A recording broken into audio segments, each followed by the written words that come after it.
Now, before you hear from Bob Segall, I should disclose that I hired Bob in my newsroom in Milwaukee in the late 90s, just before I left to join the Poynter Institute. But he didn't need me. I went off to Poynter. He went on to win a Peabody Award.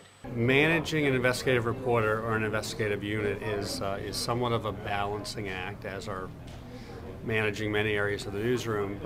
As an investigative reporter, I want autonomy. I want the trust of my supervisors. I don't want complete autonomy. I want someone who's going to ask me questions, who's going to challenge the information that I bring back, who is going to critically look at every story and every assertion that I make in a story and ask me how I got there, check for balance, really ask the hard questions that are needed to really ensure that there's a system of checks and balances in place for a story.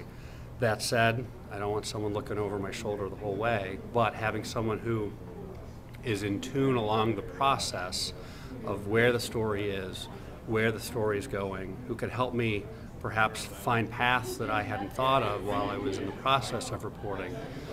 Those are things that I know are going to make my story better, and in the end result in an investigative project that's going to be well researched, well presented, and is going to most importantly be ethical, is going to be accurate, and make sure that it's a story that is going to connect with viewers.